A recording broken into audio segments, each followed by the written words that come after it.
사조영전 17권입니다. 이 영상을 보시면 영화배우가 되실 수 있습니다. 느닷없이 곽정과 황룡의 혈투를 잡아버린 구양봉이었습니다. 홍칠공은 발로 걷어차일 때 혈투를 짚혀 꼼짝할 수도 없었습니다. 실제로 움직인다고 하더라도 다른 방도가 없었습니다. 홍칠공은 자신의 의협심 때문에 두 제자마저 위험에 빠진 것을 개탄했습니다. 구양봉은 곽정을 죽여 자신이 갖고 있는 구임진경 하나만을 세상에 남기려고 했습니다. 무공이 높아지기 위해서는 욕망이 있어야겠지만 무공이 높아질수록 욕망도 커진다는 것이 김용소설의 공식이었습니다. 홍칠공은 구양봉이 가짜 구음진경을 해석 못하고 있는 것을 간파하곤 곽정이 외워준 구음진경 구절을 읊었습니다. 이내 효과가 있는지 구양봉은 무슨 뜻이냐고 물었습니다. 이때 구양봉이 잡고 있는 혈도가 느슨해지자 홍칠공이 곽정에게 구양봉을 공격하라고 했습니다. 곽정의 웅후한 장력에 구양봉은 느슨하게 잡고 있던 손마저 놓고 말았습니다. 이제도 본격적으로 구양봉을 공격하는 곽정이었습니다. 홍칠공이 구음진경을 해석하여 가르쳐준 덕분에 곽정의 무공은 200인력에서 250인력으로 상승되어 있었습니다. 황룡도 이때 입고 있던 연희갑으로 구양봉을 찔러대니 구양봉은 황룡의 혈도 역시 놓지 않을 수가 없었습니다. 솔직히 연희갑은 사기급 아이템이었습니다. 황룡까지 나서서 구양봉을 공격하니 구양봉은 한마공을 쓸 여유조차 없었습니다. 그리고 황룡도 구음진경을 연마해 80인력에서 100인력으로 상승되어 있었습니다. 구양봉은 바다에서 며칠이나 표류해서 기력도 많이 소진된 상태였습니다. 그러나 얼마 안 돼 구음진경을 연마한 곽정과 황룡인데도 밀리고 말았습니다. 이내 황룡은 구양봉의 장력을 피하려다 바다에 빠지고 말았습니다. 혼자서는 도저히 구양봉을 감당할 수 없는 곽정이었습니다. 하지만 세상에서 구양봉과 이 정도로 대적할 수 있는 사람은 곽정을 포함해 대여섯 명뿐이었습니다. 황룡은 반인반어였습니다. 뗏목을 망가뜨려 구양봉을 바다에 빠뜨릴 작정이었습니다. 이내 뗏목이 반으로 쩍 갈라졌습니다. 급한 마음에 일단 곽정을 바다로 밀어버리는 구양봉이었습니다. 망망대해에서 부서진 뗏목으로 살아날 수가 없었습니다. 만약 생존할 수 있다면 황룡이 있는 쪽의 확률이 높은 건 당연했습니다. 황룡은 남은 뗏목도 마저 망가뜨리려고 물속으로 들어갔습니다. 구양봉은 불안함을 느끼자 홍칠공부터 해치우려고 했습니다. 구양봉의 선택은 항상 야물딱졌습니다. 우리의 곽정은 웬만한 건 몸으로 때우는 성미였습니다. 그런 곽정의 장력을 맞받아친 구양봉이었습니다. 그와 동시에 뗏목은 완전히 박살나고 말았습니다. 우선 홍칠공부터 통나무에 묶고 부상을 입은 곽정도 챙기는 황룡이었습니다. 그리고 이제부터는 황룡 타임이었습니다. 바다에서는 그 누구도 반인반어 황룡의 먹잇감일 뿐이었습니다. 하지만 구양봉은 운이 참 좋았습니다. 거의 반인반운이었습니다. 커다란 함선이 다가오고 있었기 때문입니다. 하필 그 함선에는 양자홍과 악당들이 타고 있었으니 배가 가까이 오자 엄청난 경공으로 구양극을 안고 뛰어오른 구양봉이었습니다. 양자홍 패거리들과 구양극은 한패이기도 했고 말이죠. 이어 곽정과 황룡도 홍칠공을 부축하여 배 위로 올랐습니다. 알고 보니 이 함선의 주인은 바로 완한홍렬이었습니다. 황룡은 완한홍렬이라면 치를 떠는 곽정을 우선 진정시켜놓고 뒤쪽으로 후다닥 숨어버리는 양강도 발견했습니다. 양강은 모겸자한테 치욕스러운 말을 한 뒤 완한홍렬을 다시 찾아간 거였습니다. 구양국이 완한홍렬한테 구양봉을 숙부라고 소개시켜 주었습니다. 양자항과 악당들은 허락도 없이 배에 오른 것이 불만이었습니다.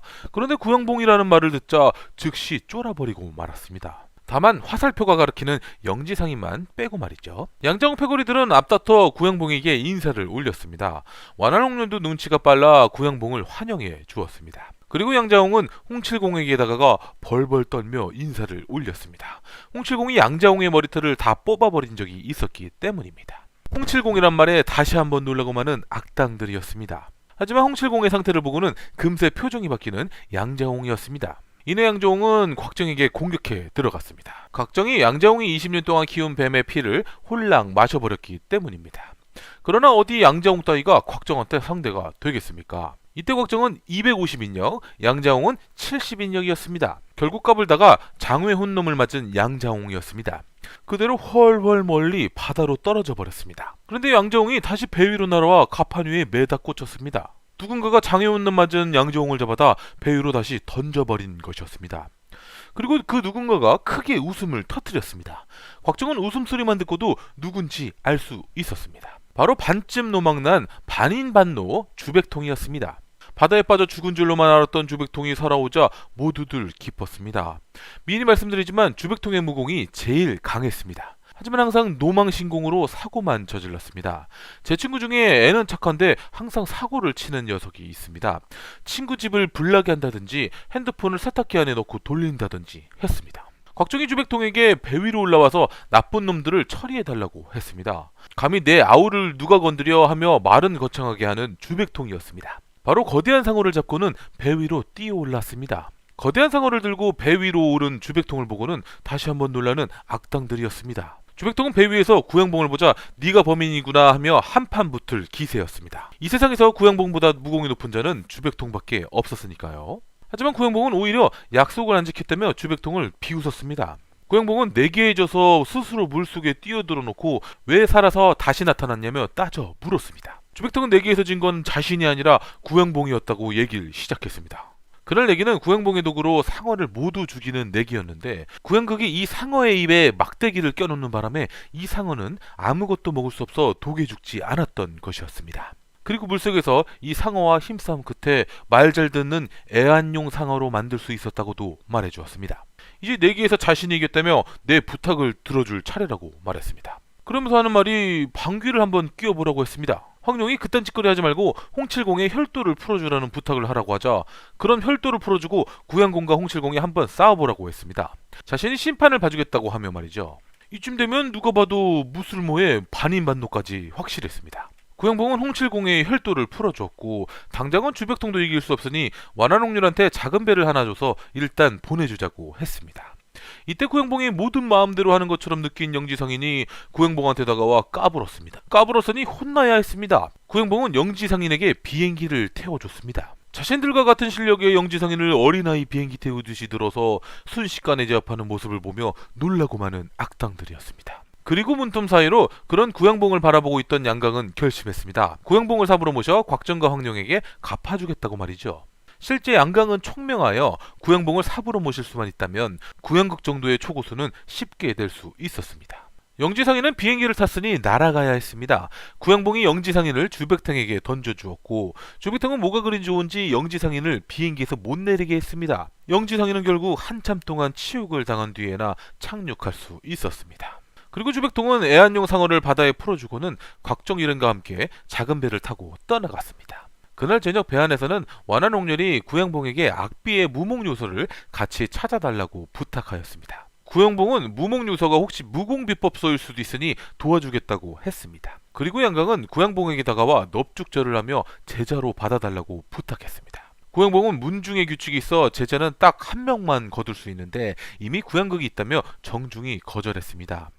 양강은 속이 쓰렸지만 이대로 물러설 양강이 아니었으니 그때였습니다. 엄청난 내공이 실린 피리 소리가 들려왔습니다. 황역사가 황룡을 찾아 배를 타고 나타난 것이었습니다. 황역사는 구양봉이 있는 배로 건너와 황룡을 본 적이 있냐고 물었고 구양봉은 황역사를 모두에게 소개시켜 주었습니다.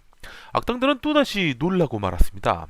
사조용전 초기에는 위풍당당했었는데 이제는 이런 역할만 들어옵니다. 이때 영지상인이 낮에 비행기 사건으로 화가 나 있어 황역사에게 거짓말이라도 해서 위안을 삼으려고 했습니다. 황룡과 각정 그리고 홍칠공과 주백통 모두 바다에 빠져 죽었다고 말했습니다. 하지만 상대를 잘못 골랐습니다. 황역사는 분노조절장애 중증이었습니다. 무섭게 분노했다가 미친듯이 웃음을 터뜨렸습니다. 그러더니 서럽게 울기 시작했습니다. 그리고 하나뿐인 피리마저 부셔버렸습니다. 또 까불던 영지상인은 황역사 덕분에 다시 비행기를 탈 수 있었습니다. 자신의 배로 돌아와서는 하인들을 모두 처참히 살해해버렸습니다. 물론 하인들은 모두 흉악범이었지만 솔직히 황역사가 가장 흉악했습니다. 황룡이 죽은 건 모두 곽정 때문이라고 생각한 황역사였습니다. 그런데 영지상인의 거짓말대로라면 곽정도 황룡과 같이 죽었기 때문에 복수의 화살이 곽정의 사부 강남 육기한테 꽂혔습니다. 만약 사조용전 아카데미 시상식이 있었다면 황역사의 분노조절장애 연기가 가장 유력했습니다. 곽정일행은 무사히 육지에 도착할 수 있었습니다. 홍칠공은 마지막 소원이 있다며 황궁 안에 숨어들어 황제만 먹는 요리를 훔쳐먹고 싶다고 했습니다. 너무 진지하게 말한 소원이라 모두들 황궁으로 향해 길을 떠났습니다. 가는 길에 앞에 보이는 주막에서 잠깐 요기 좀 하고 가려고 했습니다. 주백통이 신나서 제일 먼저 들어가 주인장 하며 소리를 질렀습니다. 그러자 바보소녀 하나가 실실 쪼개며 나타났습니다. 이 바보소녀 말곤 아무도 없었고 이 바보소녀는 진짜 바보였습니다. 결국 황룡이 밥을 차려와야 했습니다. 이럴 때 눈이 마주치면 안 되는 거였습니다. 곽정이 황룡과 눈을 마주치자 황룡은 곽정한테 그릇 좀 씻어오라고 했습니다. 그런데 그릇 하나가 선반에 붙어서 안 떨어지는 거였습니다. 이상하게 생각한 황룡이 그릇을 잡고 돌려보니 선반이 옆으로 열리면서 비밀 공간이 나왔습니다. 황룡은 바보소녀가 의심스러워 공격해 들어갔고 바보소녀는 무공을 할 줄 알고 있었습니다. 거기다 바보소녀의 무공이 자신과 같은 도화도의 무공이었습니다. 바보소녀의 무공은 10인력 정도로 황룡에게는 상대가 안 됐습니다. 반인반도 주백통은 이 와중에 자기가 싸워보겠다고 말했습니다. 황룡은 바보소녀를 가볍게 제압하고는 칼을 들어 위협했습니다. 누가 무공을 가르쳐준 거냐고 말이죠. 황룡은 협박의 달인이었습니다. 바보소녀는 여우조연상의 유력한 후보였습니다. 황룡조차 진짜 바보인지 바보 연기를 하고 있는지 알 수가 없었습니다. 하여 비밀 공간으로 들어가 보기로 했습니다.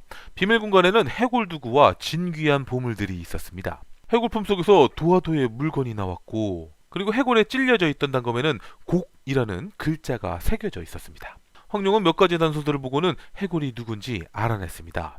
바로 황약사의 제자 중 한 명인 공룡풍이었습니다.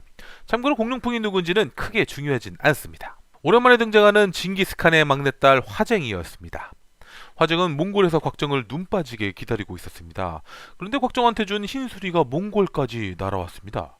생각해보니 흰수리가 곽정을 버리고 몽골까지 올 일이 있었다면 분명히 곽정이 위기에 처했기 때문이라고 확신했습니다. 그래야 화쟁은 곽정을 찾아 중원으로 향했습니다. 황룡과 화쟁 중 과연 승자는 누가 될까요? 이렇게 사조영전 17권이 끝났습니다. 그리고 저희 사조영전 아카데미 시상식에서 각색상을 받고 싶습니다.